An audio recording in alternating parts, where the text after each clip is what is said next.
And as he grew, he'd say, I'm gonna be like you, Dad. You know I'm gonna be like you. And the cat's in the cradle and the What's going on, guys? It's the Boss Man here, and this is episode 2 of our real estate podcast. The JJ Boys is doing real estate. Episode 2, and I think we're ready to start getting into it. Really, we're gonna start teaching you guys the ways of getting into real estate. Yeah. Let's before we dive into a lot of people, you have to get into the mindset of real estate. You got to get into the mindset of if you want to take that plunge to where you want to get into investing, and hopefully maybe one day quit your job and your assets cover your liabilities. You're out of the rat race. Yes, and I think we talked about last time. I talked a little bit about how finding deals is like all of real estate. We want to get really into it. The mindset's everything. Your mindset will always be everything. Your motivation, your desire to learn, that's everything. If you have no desire to learn, or you think you've already learned everything, you're done. Everyone will beat you. Everyone. The willingness to take in other people's knowledge, learn new techniques, the motivation to apply those techniques is really everything. And that's what we're going to talk mostly about today. It's just the mindset of real estate as a whole. Yeah. When it comes down to it, I mean, I've talked to hundreds and hundreds of people about deals, and I'm like, I would say maybe 2% of them people actually they'll find a deal, and their mindset is not right to take that second step to actually, go through with it, put that deal under contract, and let's make some money. It's a deal because you have the education. And the best part is it could be a lot of things. It could be someone's scared, they're not motivated, they're comfortable, all this. There's a lot of different ways, but we don't want you to get stuck in a situation like that. We want you to be motivated to make money, whether or not you want to get rid of that 9 to 5, you want to have a good retirement ready for yourself, because I am aware that is what a lot of people's looking for. They want to be able to retire and just live off of some properties. I mean, one thing that blows my mind away is, when I was 15, going on 16, your mindset is way, way beyond mine. I mean, I know that you're probably still thinking some of the things that I did, but probably not as much. I mean, this boy, his mindset, I don't think he's ever going to get a job. But really, to get into it to start is, I want to go over, before we can even talk about the mindset you need, all this stuff, I want to talk about our mindset right now. What we want, what we're thinking we want for real estate, what we want to teach you guys, what we want for the lake, everything. All this stuff plays a part in your mindset, my mindset, our motivation. And I kind of just want to ask you where your motivation's at, where your mindset's at. I remember in the beginning, I always had this knack to have total belief. I think that comes from my mom. I remember when I was 5, 6 years old, she used to tell me constantly, do not get stuck in something you hate to do for the rest of your life. She was telling me that forever. And I think she's even told me that. Yeah, all right. And it just stuck with me from day one. I'm like, I remember, my good buddy Billy Denholm. He's a realtor now, and his dad, he owned a concrete company. And I remember Billy's like, come on, man, let's get out there. His summer, I don't know, I think we're 14, 15, and I'm doing concrete. Listen, you guys that are 14, you need to get out there and do it, because you will realize, holy crap, man, that is hard work, and you'll see some of the guys around you, doing it, and they're, 60 years old. They've been doing this their whole life, which, it's not a bad thing, but that's not the route that I wanted to go. And I actually learned that at a young age. I'm like, man, I definitely don't want to do this my whole life. Yeah, and I think for a lot of people, maybe it takes an event like that to help kickstart their mindset. They think a lot of people, you need to go through events or something either hurts you or makes you realize what actually happens or what is going to happen. What you need something that'll motivate you to change. A lot of people they can't just spawn in the motivate. They don't have the discipline to just spawn in motivation because they know it's what they should do. They need motivation. And it's not that that's the worst thing, but they need something to push them. I mean, like, for instance, I'd never really asked you before, but I've been preaching to him my whole life too, kind of like my mom did to me. And just one day, something just clicked in you. I'm like, man, what do you mean? Like today's chest day. I mean, the other day, when was it? Friday, he texts me. He's from school, and I had a deal, actually 2 deals to go look at. He texts me, "Hey, Dad, did you go take a look at the houses, or what do they look like?" I'm like, "Aren't you in school?" I'm like, I love it. I mean, what? And I think for me, like now, I mean, I am 100% completely motivated into getting into real estate because it's what I want to do with the rest of my life. It's the stuff. It's what I want to do, and I'm motivated to learn it because I see in 2 years from now, I'm going to be out of high school. I'm going to be an adult technically, and once you're an adult, you're in it. You got to figure it out, or else you're in it. You're in it. And how I see it is, I have the capability of jump starting myself before I even turn 18. And that's my huge motivation behind it. And I'm motivated to be able to learn all this. I want to know how to do all this by myself. I don't want to need you 20 years down the road. You can go do whatever. You better always need I'm your sure dad, I'll need boy. you. I'm sure I'll need you for something. Yeah, hopefully to keep on spotting them in the bench press. But like, I'm thinking, for me, I have a lot of motivation and I have reasons to back it up. And I'm just wondering, like, where have you been at recently, though? Recently, I like I said in the last podcast, I've been kind of stagnant. You know, I've been, you know, I got comfortable. You know, that's one of the things, you know, you always hear, you know, you don't want to stay in that comfort level, you know, but I got comfortable just kind of cruising by. You know, one thing about me, I do try to keep, you know, I live pretty simple. I mean, I have, you know, I don't need to drive fancy cars. I don't need anything fancy. So my outgo is pretty low. So, you know, if I want to take off on that motorcycle trip, which I love to do every summer, you know, I could go and not have to worry about, damn, my house payment, my car payments, you know, all my 10 credit cards. You know, you just got to get out of that mindset and, you know, live, you know, pretty much below your means. I know a lot of you that, you know, is probably watching this. You've read books and stuff where you want to live below your means. But I'm telling you right now, that is very, very important. And it took me a while to understand that. Yeah. I mean, I don't know if I told you the story before, but when I was in Colorado, you know, I got into real estate, and I remember I was making money. I was like, I'd buy a house, you know, flip it out there, and like I had 40 grand, you know, and to me, 40 grand, oh man, that is huge. And you know how fast I spent that 40 grand? Like that, right out the window. I mean, it was like, I'm like, well, what happened? I'm like, I blew it, and that's going to be a big hurdle for a lot of people because, you know, when I was growing up, you know, I never felt like we didn't have a lot of money. My parents always seemed like I was able to do pretty much whatever I wanted. I always had, you know, some really cool clothes, and I got to go on trips and, you know, a lot of stuff. But I don't even know where I'm going with this. Yeah. I mean, I think one of the things I kind of took away, you kind of touched on it for a second, is it's a concept, and it's been a studied concept, and I've always found it interesting because I think I'm pretty good at saving money. Like, I'll get money for my birthday years ago, and I still have that money sitting around in a piggy bank or something. But when people start taking in more money, it has been proven that they spend more money. So the more money people take in, they now suddenly feel like they have, it's something in the human brain that they need to spend that. So let's say you make 60 grand a year every single year, and you know what your costs are, you know what your taxes are. Suddenly, let's say now you make 100 grand a year.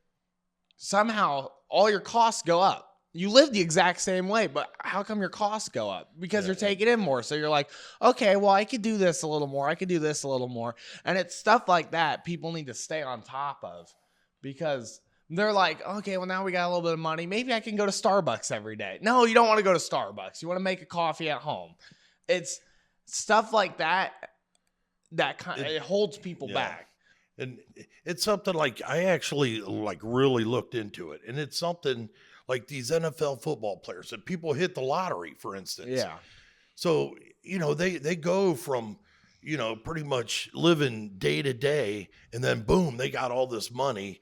And you know what it is? It is, what's your comfort zone? Their comfort zone, the only thing that they knew their whole entire life, it's what I knew my whole entire life, was to really be poor and to be able to struggle and fight for, how am I going to live next week? And once I got over that, once I felt, hey, I'm allowed to have extra money. I'm allowed. And then you start, people may think that's a little crazy concept, but I'm telling you, you sabotage yourself. You don't even know that you're doing it to get back to that comfort zone of being broke. Yeah. And I know that is a pretty deep concept, That's and deep. It's a proven concept. It's talked about in a lot of books. I know Rich Dad Poor Dad. A lot of you may have read that book. If you haven't, I'd read it. That very first lesson is all about mindset, and that's one of the things it talks about. The people who are so used to being poor, once they get money, they don't know what to do. And I don't know. It's crazy, and it's just it doesn't happen in my brain. That's why I might call it crazy, but to everyone else it doesn't. It's just natural. It doesn't happen like that. I'm able to save money really well, and it's a good trait for people to have, especially at your age. And if you don't have that trait, it doesn't matter, because you could get that trait. It's a choice, not like something that's just built in. So, I mean, pretty much we're talking about this mindset because when you guys do take this plunge into real estate, and you're going to make some money. You're going to have the education, and say you do a wholesale deal where you actually make 5,000, you might make 10,000 just by finding the deal, selling the contract, or assigning it to somebody that wants to do a flip. What are you going to do with that $5,000? What are you going to do with that? What would you do with the $5,000? Well, I think you, when you were in your 20s, is going to be like, oh, we're going out partying tonight. Listen, what we recommend, or what I would recommend, I'm sure you'd probably mostly agree with this, you might have a little bit to add, is once you earn money, especially more money than you're used to having, meaning you have more, you just have extra money then, you need to reinvest all that money into other assets that will make you money. Yeah, assets, yes. You got to look at them like every dollar is part of your army that's out there working for you. Get out there and kick some butt, man. Listen, your assets and your liabilities. Your liabilities, it's all coming out of your pocket. Your assets, it's going into your pocket. And you want more assets than liabilities. That's a pretty simple statement, but it's a hard one to kind of understand for some people. What you're just saying now, I mean, that's a huge concept. Okay. And people try to make this more difficult. All right, they don't even know what an asset is. To keep it simple, what is an asset? An asset is something that usually could be monthly, will put money in your pocket. Yes, you put it in where? Hip National Bank? Hip National Bank. That's our Hip National Bank. That's an asset. What is a liability? Something could be monthly that takes money out of your pocket. Yes. A liability is a check that you have to write to a bill, to anything. For doodads, do I really need, something cool to put on my bike, or, it's a doodad. And this is all a mindset thing. That's the best part, is we're doing a podcast episode about mindset. All this stuff, it's all your mindset, really. Because once it clicks in your head, it all just makes sense suddenly. And that's kind of the best part about it, is it's a simple concept, but once it clicks, you'll always have it. It took me years to get it. Years. I didn't get it for a long time. And some of Tony Robbins' stuff that I listened to. One time I bought a house, and I still didn't have this mindset, but I found Tony Robbins tapes in there, as actually when you had a tape. And I'm like, wow, they were still wrapped up in plastic. And I remember I sat that aside and, you know, I was leaving for the day. And as soon as I got in my car, I put it in there, man. I started listening to it and I just loved it. I loved it. I couldn't listen to it enough. Yeah. And so we talked, you said something about that click, and I've been saying something about that click. It clicked early for me. It's kind of natural. When it clicked for you, what was your mindset then? Like back when it did click, you're in your 30s and you're at like kind of the peak at what you were doing. When it clicked for me, I'm like, how do I build my assets? You know, that's it. I mean, I'm going to build them now and I'm going to live and just keep building. The extra money that I get, I'm going to reinvest in it. I finally got that instead of going out there buying nice cars. Well, Is that what you mean? Well, I guess what I'm asking you is like when everything started to click, what almost like what was your day to day? Like what was some of the stuff that you're doing that you were never doing before because it never made sense to you? And I've always done pretty much the same stuff, you know. I was always an early to bed, early to rise, get your butt up and advertise kind of person. That's it. And we're glossing over that like it's everyone does that. Most people aren't getting up till 9 or 10 o'clock in the morning. People have already been doing stuff for up to 3 hours and you're not even out of bed yet. That you have to get up early in the morning. I've always done it. It's kind of like a curse, really. Yeah. I mean, on the day that I can't sleep in, I'm up. Yeah, and we kind of gloss over that, but not everyone understands that. But you got that early to bed, early to rise, and then you kind of move towards you want to be surrounded. We could talk about the people that surround you. That's another very important part of, I would associate it with mindset as well. If you are associated or your closest friends are unmotivated people, they don't make money, you will be similar to them. I'm not saying they are bad people. You shouldn't be friends with them. But I feel like... Yeah, it's where you want to be at in life, who you want to associate with. Yeah. But that's a tight knit of friends, yes. Yes. What do they say? Who your 5 closest friends are? I want all of mine to be multimillionaires. Yeah, well, this is the term flipped on its head. If you're hanging around with 5 millionaires, you'll be the 6th. So it's how it goes. And if you're hanging out with people who are unmotivated, work their job, always complain, you'll be similar to them. And you will always be similar to them. And those people will never help you realize that you're stuck, too. They will not help your mindset. People who are successful and you're around them and associate with them, they will help with your mindset. Yes. You might not even realize it. Yeah, you want to be around people that, jealousy is a big trait that you don't want to have. You know, if you see somebody really kicking butt, you want to, that should motivate you, because every person here on this earth, guess what? We breathe the same air. We have the same amount of time to get stuff done. I mean, that's it. Yeah. And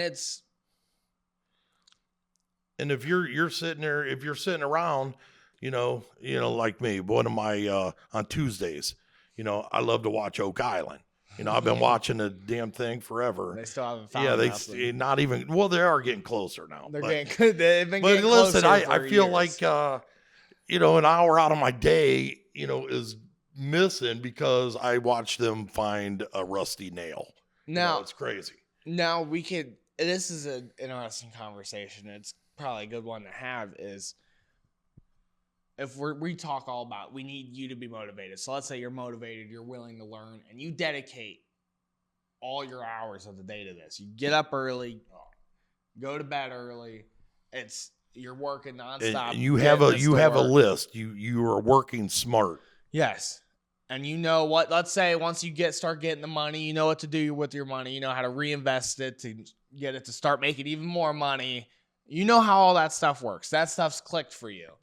You might be thinking, well, when do I actually get to enjoy anything?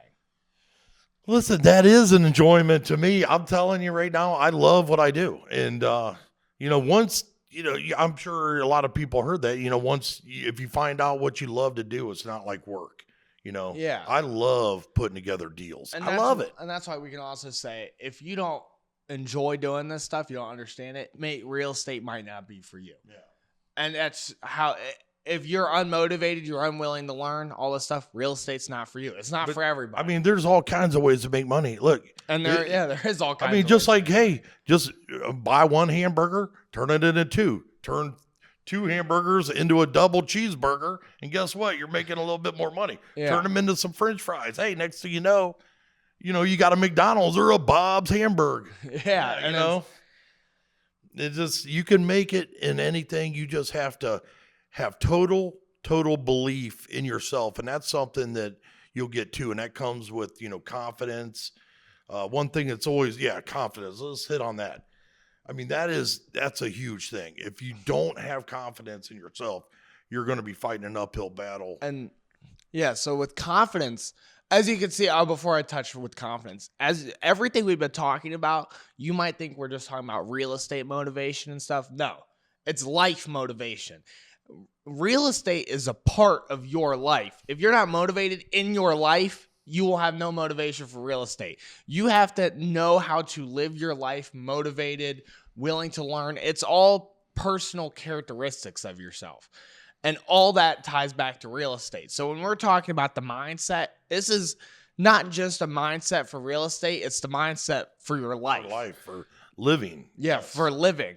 And confidence is huge. If you walk into a room with 100 people, you could be the poorest, you could be the shortest, you could be the weakest. If you are the most confident dude in that room, no matter what your character traits are, you'll get more attention than 90% of the people in there. And it's just how it goes. Yeah, the confidence just, people just see it. They want to gravitate towards it. I believe you've seen it. I don't, I'm a pretty confident person. I could go into a room and, next thing you know, I do have people that want to talk to me, and I love it. And so the confidence and the willingness to do things it's huge. Because if you're not confident in yourself, how will you ever get anything done? You just won't. If you're not confident and you're not willing to do things just because, what if it could go wrong? Well, what if it could go right? It's so, like, the people who are just scared of doing things, it's not how you want to be. You want to be able to walk in and know that whatever you want to do, you could do it because, you don't want to be egotistical when you say it, but you want to think that you are the best at things. If you always think that, I'm not very good, all this stuff, try and bring yourself down, you'll never really you'll stay down. You always will. If you walk around thinking that you are really good at stuff and that you're able to do the stuff and then you do it, guess what? You're probably going to get more done than the person that isn't willing to do anything. But it's those people at the top who know what they're doing, the best at what they do, and they still learn from the people underneath of them that maybe aren't as experienced. Those are the people that are unstoppable, and they will always keep themselves at the top. Yes. Every day, I still to this day, I learn something every day, pretty much. Yeah. Something comes by me, something I haven't seen, every day. You want to, you're either growing or you're sliding in life. You never stay the same. So, you're either going up or down. I'm telling you, very, very seldom stay the same. And, and you'll have those ups and downs. I've had plenty of them. I've been poor. I made some money. I've been rich. And guess what? I went poor again. Then, wow, I got rich. And then I made some stupid investments. Damn, I'm back to listen. How many times can I keep doing this? And I'm like, so now, I'm making my way back up, now. And, hopefully this is like a cheat code for you guys, so you don't have, you don't have to go through the high and low. Now, everyone needs to go through their own experiences, and we're not saying you won't go through the low. I actually would love for everyone to go through the low, and because I think it shows a lot about someone when they do fail. Oh, yeah. And let's say you borrow all this money, and then the house ends up having tens of thousands more in repairs than what you thought. Like there's structural damage or something like that. And so then you end up selling the house eventually and you lose money. let's say, oh man, now I'm freaking out because now I owe the bank money or whoever my lender is. I owe them money. It's going up at an interest rate. I need to find the deal right now. I'm panicking. Maybe I should have just stuck with my job. No. You need to have those low experiences to be able because to those succeed. are the times when you learn. Get into some deals. Like, I used to love going to the sheriff sales for their tax auction. I could go there. You could clean up. You could go there with $100,000 and buy, possibly 7 to 10 properties. So I went out. I had a list of everything, and I did. I think that day I got like 5 or 6 of them. And I went around, after I got them, I went back and I'm like, I remember looking, I think I was on, was that Laird? I don't know. It was in the Crozier Street. It was Crozier Street in Akron. Yeah. And I'm sitting there looking. The house got bulldozed by the time I bought it at the tax sale. And I'm sitting there going, man, I know, where's his address at? And guess what? I learned. Yeah. I learned to make one call to see if that house that I'm bidding on is on the bulldoze list. Because if it's on that bulldoze list, listen, you want to pass it up. So guess what I got to do then? What? I got a lot to mow. Thank you. And I'm like, let's put signs up. I buy houses. All right. So I put a bunch of signs up and I actually made my money back. So you got to think creatively then. And that's yeah. I loaded that thing up with signs. And man. that's going into the aspect of, we'll kind of talk about it a little bit more on the next episode of the how to find deals. But it's the aspect of finding ways to make money in any situation. And that looks like a real losing scenario, but you remained confident in yourself and you were still willing and you learned a way you could make money off it. And then you made your money back out of a complete losing scenario. And that's what we're trying to teach you guys is even when you lose, you got to remain with the confidence and the learning ability to learn how you lost and then remain confident for the next deal you do to get that money again. Yeah. You really never fail. I mean, I hate that word. I don't fail. You can't fail. Don't. I learn. Yeah. If I'm doing something wrong and I don't have the outcome that I like, I'm going to figure it out a way to where I do like the outcome. I mean, that's period. That's it. Well, we're coming up to, what do you think? I think there is one other thing with the mindset that I kind of want to talk about, and it's emotional attachment. This is a killer for everyone. I kind of know where you're going with this. You could go 2 different ways. You can go in the relationship aspect of we touched on your friends, your 5 friends, or who you're going to be kind of like. What about for some of the older people? Let's say they have a wife. Is your wife encouraging you to go out and maybe do something that you've never done, real estate? If she's not helping you, guess what? You're not going to be able to do it. I mean, that has a lot to do with it. Yeah. A lot. And let's say, because, they're just scared. They, one of them's not educated enough to, understand the real estate business. So, they're scared. They might have a family. They might have kids. They probably have kids to raise. They got a mortgage payment. They got car payments. And that goes back into the aspect of being scared and not confident in yourself, really. And it's stuff like, let's say your relationship with your wife or whatever, let's say she expects a brand new bag for Valentine's Day and a nice dinner. You're like, man, this could push $200, $250. I got my kid, he's got track after school. And then that makes people not confident, not scared and scared. And so with personal attachment, you got to be careful. Now, if you have a wife that, of course, is great and she wants to encourage you to go try any new thing you want to do, you're like, oh, I think this opportunity could be huge. If I can figure this out, just give me a few months and I think I could really start getting this rolling. She's like, go for it. I got your back 100%. Oh, yeah, those 100%. are the people that you need. And then the other part of emotional attachment is with what you're actually doing, the real estate. Yeah, the real estate. The houses. But let me touch real quick on what you just said. Like, I chose at a very young age, and you're choosing at a very, very young age. Do you want do you want security? You know, do you want to get that job and, you know, you get a paycheck and, you know, you do it 9 to 5 every day? I didn't want it. You know what I wanted? I wanted freedom. Yeah. I want freedom. You don't want, you got that security. Some people are totally fine with it, but I want freedom.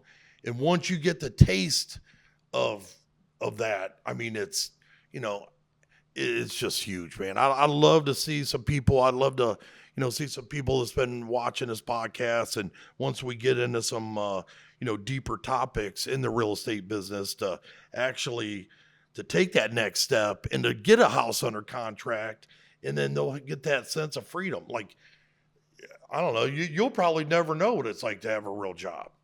There's a chance of that. Yeah, I mean that's good. I've never, to tell you the truth, I've never really had a real job either. You know, I went to the military and, but you know, I've done some things here and there, you know, to get a check, but you know, but once you choose freedom over security and you have the education to act, to put assets in your pocket in Hip National Bank is what we're going to call it. You know, you're choosing that freedom route instead of working that 9 to 5 job. That's kind of how I see it. And no, I think that kind of hits everything with the mindset. Honestly, and I just to summarize, I guess, if you take away anything from this podcast, it's motivation.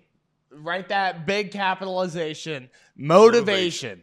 If you are motivated, you can accomplish anything. If you are confident in yourself with said motivation, there is nobody that is going to stop you. And the willingness to learn from your failures, let's say you fail, but you remain confident and you learn from the other people around you, you learn from the scenarios you put yourself in, that is everything. And if you're going to take anything away from this podcast, that is what you need to remember going forward. You know, just, you know, real quick too, something that I've always done, early to bed, early to rise, get your ass up and advertise and make lists. Like the day before, like, how long have you been seeing me make lists? I have a old school Franklin planner, and I take my pen, I write down my list every night, and I love it when I get, and it kind of like gives me a little, I love scratching off my list, and I do it every day. Like, you know, if I don't get something accomplished that day and it's still on my list, man, it gets to you. Yeah, it gets to you. And it's just that real estate, the mindset, it's a lifestyle. It's not just real estate, it's your life. And if you, let's say the real estate thing doesn't work out for you, but you still take away the motivation, the confidence in yourself, the learning from failure, you're going to succeed in other parts of your life. You'll see ways in, let's say, your job or stuff like that, where it's going to help you out too. And that's what we want to teach you at this one. That's really what all it really is. Yeah. So you want to sit here and wrap this baby up? I'd say that's about it. So this is episode 2 of the JJ Boys, kind of getting your mind set for some, you know, for life and for real estate, you know. That's it. And I think we'll see you guys in the next episode. Yes, we're going to shoot that next, aren't we? See you.